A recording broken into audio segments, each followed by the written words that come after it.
সোলেদারের নিয়ন্ত্রণ নেওয়ার ঘোষণার পরও ব্যাপক ধ্বংসযজ্ঞ চালাচ্ছে রুশ বাহিনী। আরো বিস্তারিত জানিয়ে দিব।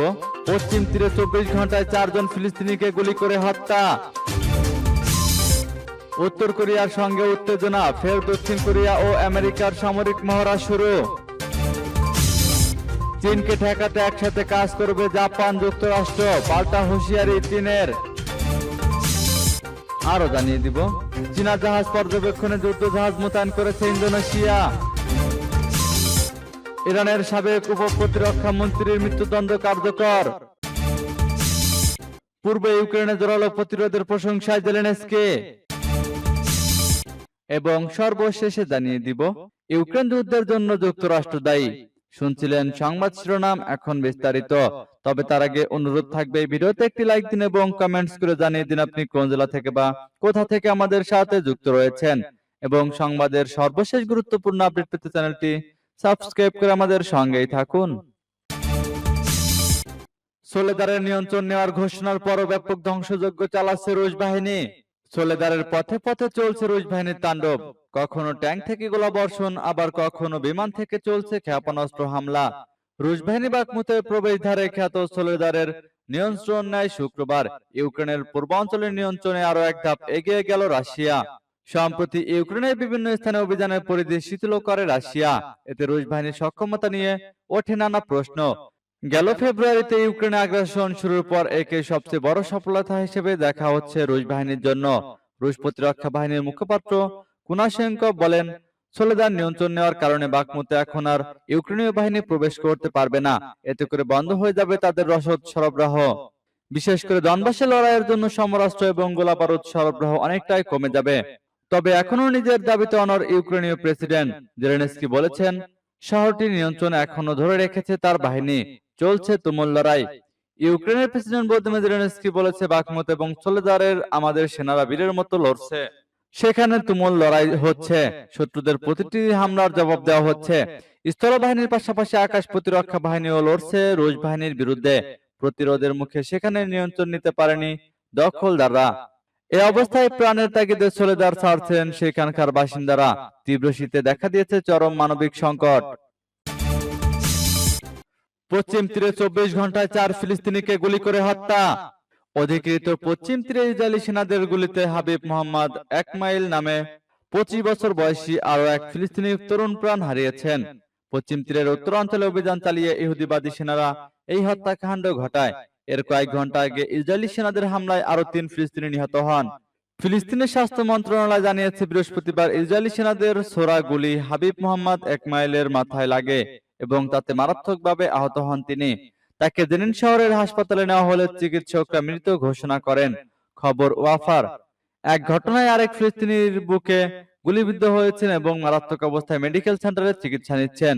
এর আগে বৃহস্পতিবার ভোরে সামির উনি আরবি আসলাম নামে এক ফিলিস্তিনি আল-কুদ শহরে উত্তরাংশে কালামান্দিয়া শরণার্থী শিবিরের কাছে নিহত হন। ইসরায়েলি সেনাদের হাত থেকে তার ছেলেকে বাঁচাতে গিয়ে 41 বছর বয়সী ওই ফিলিস্তিনির বুকে গুলিবিদ্ধ হন।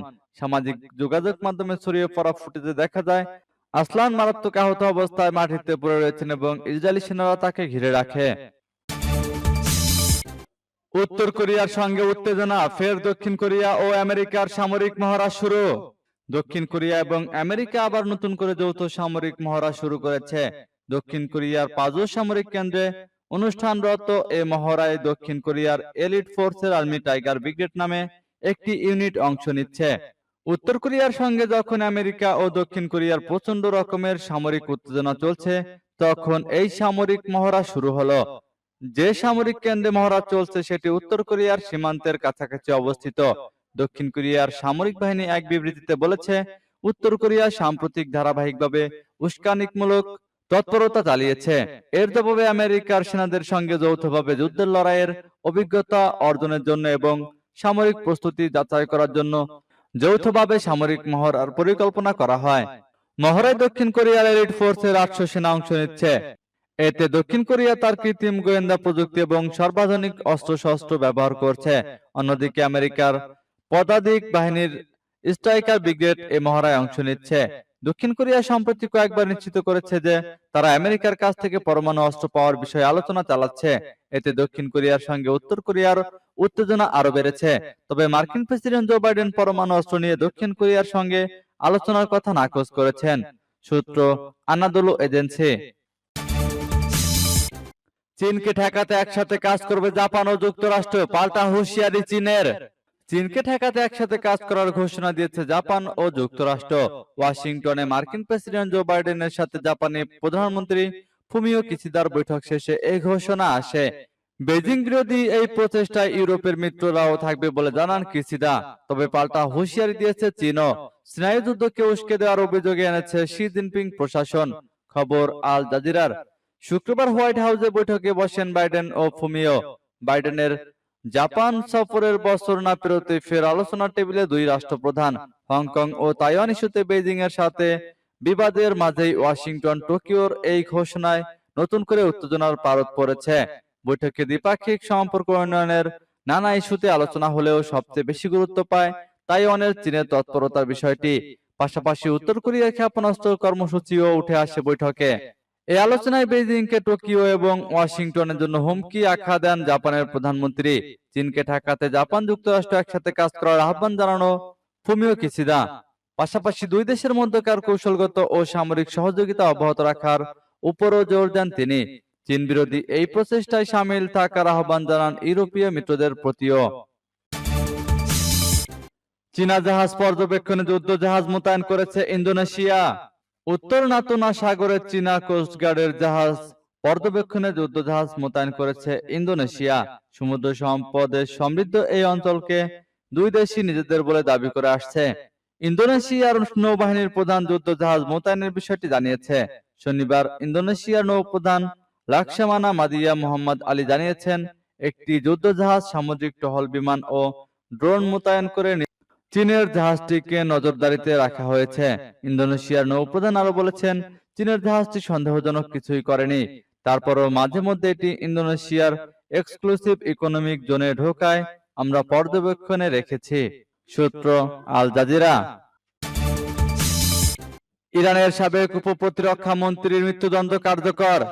গুপ্তচর বৃত্তির দায়ে ইরানি ব্রিটিশ নাগরিক ও ইরানের সাবেক উপপ্রতিরক্ষা মন্ত্রী আলীরেজা আকবরীর মৃত্যুদণ্ড কার্যকর করা হয়েছে। তবে কখন তার মৃত্যুদণ্ড কার্যকর করা হয়েছে সে বিষয়ে বিস্তারিত তথ্য জানা যায়নি। খবর বিবিসির। ইরানের রাষ্ট্রীয় গণমাধ্যমের বরাতে বিবিসির এক প্রতিবেদনে বলা হয়, আকবরীর স্ত্রী মরিয়ম জানিয়েছেন, গত বুধবার কর্তৃপক্ষ আলীরেজার সঙ্গে সেই দেখা করার জন্য পরিবারকে কারাগারে যেতে বলেছে। তাকে নির্জন কারাকক্ষে স্থানান্তর করা হয়েছে বলেও তিনি জানিয়েছিলেন। দেশটির আধা সরকারি বার্তা সংস্থা তাসনিম দাবি করেছে, মূলত তিনি ছিলেন ব্রিটিশ গোয়েন্দাদের মূল গুপ্তচর। ইরানি গোয়েন্দারা তাকে মিথ্যা তথ্য দিয়ে তার গুপ্তচর বৃত্তির মুখোশ খুলে দিয়েছে। 2019 সালে আলীরেজা আকবরীকে গ্রেপ্তার করা হয়। যুক্তরাজ্যের হয়ে গুপ্তচর বৃত্তির অভিযোগে ইরান তাকে দোষী সাব্যস্ত করে। তবে তিনি এ অভিযোগ অস্বীকার করেছিলেন। আলীরেজার মৃত্যুদণ্ড কার্যকর বন্ধ এবং অবিলম্বে তাকে মুক্তি দিতে ইরানকে আহ্বান জানিয়েছিল যুক্তরাজ্য। শুক্রবার যুক্তরাজ্যের পররাষ্ট্রমন্ত্রী জেমস ক্লেভারলি সতর্ক করে বলেছেন, মৃত্যুদণ্ড কার্যকর করার মতো নৃশংস পদ্ধতি ইরানে অনুসরণ করা উচিত নয়। এর আগে বুধবার ব্রিটিশ পররাষ্ট্রমন্ত্রী এক টুইটে বলেন, এক বর্বর শাসক গোষ্ঠীর রাজনৈতিক উদ্দেশ্য প্রণোদিত কর্মকাণ্ড। তারা মানুষের জীবনের কোনো তোয়াক্কা করে না। চলতি সপ্তাহে ইরান আকবরীর একটি ভিডিও পোস্ট করেছে। সেখানে দেখা যাচ্ছে জোর করে তার স্বীকারোক্তি নেওয়া হয়েছে। পূর্ব ইউক্রেনে জোরালো প্রতিরোধের প্রশংসায় জেলেনস্কি। ইউক্রেনের সোলেদার ও বাখমুত শহরের নিয়ন্ত্রণের লক্ষ্যে ইউক্রেন ও রাশিয়ার মধ্যে জোরালো সংঘর্ষ চলছে। কিয়েভের হাতে আরো শক্ত করতে সম্ভবত ব্যাটেল ট্যাঙ্ক পাঠানোর উদ্যোগ নিচ্ছে পশ্চিমা বিশ্ব। খবর ডয়েচে ভেলের। গত বছরের শুরুতে গোটা ইউক্রেন দখলের মতলব নিয়ে হামলা শুরু করেছিল রাশিয়া। তারপর থেকে প্রবল প্রতিরোধের মুখে একের পর এক এলাকা থেকে পিছু হটতে বাধ্য হয়েছে রুশ বাহিনী। এখন শুধু ইউক্রেনের পূর্ব অঞ্চলে সোলেদার নামের ছোট খনি শহরের উপর নিয়ন্ত্রণের লক্ষ্যে আক্রমণ চালিয়ে যাচ্ছে মস্কো। নারী ও শিশু সহ প্রায় 500 জন মানুষ সেখানে আটকে পড়েছে। বৃহস্পতিবার রাতের ভিডিও বার্তায় ইউক্রেনের প্রেসিডেন্ট ভলোদিমির জেলেনস্কি সোলেদারের দুটি সামরিক ইউনিটের প্রতি কৃতজ্ঞতা প্রকাশ করেন। তিনি বলেন, প্রবল হামলার মুখেও সৈন্যরা প্রতিরোধ চালিয়ে যাচ্ছে এবং শত্রুর ব্যাপক ক্ষতি করছে। আগামী দিনগুলোতে তিনি সেই অঞ্চলে আরো সৈন্য পাঠানোর ইঙ্গিত দিয়েছেন। সোলেদার ও বাখমুতের নিয়ন্ত্রণ নিশ্চিত করতে জেলেনস্কি সৈন্যদের সব রকম অস্ত্রে সজ্জিত করার প্রতিশ্রুতি দিয়েছেন। ইউক্রেন যুদ্ধের জন্য যুক্তরাষ্ট্র দায়ী। যুক্তরাষ্ট্রের প্রেসিডেন্ট পদে জো বাইডেন ক্ষমতায় বসেন 2021 সালের 20 জানুয়ারি। ক্ষমতা নেওয়ার কয়েক মাসের মাথায় আফগানিস্তান থেকে মার্কিন সেনা সরিয়ে নেন বাইডেন। এরপর অনেকেই বলেছিলেন যুক্তরাষ্ট্র আর কোনোদিন যুদ্ধে জড়াবে না। আফগানিস্তান থেকে সেনা সরিয়ে নিয়ে সেই সময় বাইডেন নিজেও বলেছিলেন এটি যুদ্ধের চিরসমাপ্তি। তবে আফগানিস্তানে যুদ্ধের চিরসমাপ্তি হলেও নতুন করে ইউক্রেন যুদ্ধের বীজ বপন করেছেন বাইডেন। রাশিয়াকে ইউক্রেন হামলার জন্য উস্কে দিয়েছে যুক্তরাষ্ট্র। সেই সঙ্গে ইউক্রেনকে নানাভাবে সহায়তা করে যুদ্ধকে দীর্ঘায়িত করছে দেশটি। এসব দাবি করেন ব্রিটিশ সংবাদ মাধ্যম ও আন্তর্জাতিক রাজনৈতিক বিশ্লেষক, লেখক ও সাংবাদিক জোনাথন কুইক। মধ্যপ্রাচ্যের গণমাধ্যম মিডল ইস্ট আইয়ের তার নিবন্ধটি প্রকাশ হয়েছে। তিনি মনে করেন মূলত ইউরোপের দিকে মনোযোগ দেওয়ার জন্যই আফগানিস্তান থেকে সেনা সরিয়ে নিয়েছেন জো বাইডেন। আর ইউক্রেন যুদ্ধের মাধ্যমে রাশিয়ার সঙ্গে পরোক্ষ যুদ্ধ করছে যুক্তরাষ্ট্র। গত বছর ফেব্রুয়ারিতে ইউক্রেন যুদ্ধ শুরু হওয়ার পর থেকে ইউক্রেনকে রেকর্ড হারে সাহায্য করে আসছে যুক্তরাষ্ট্র ও ইউরোপীয় দেশগুলো।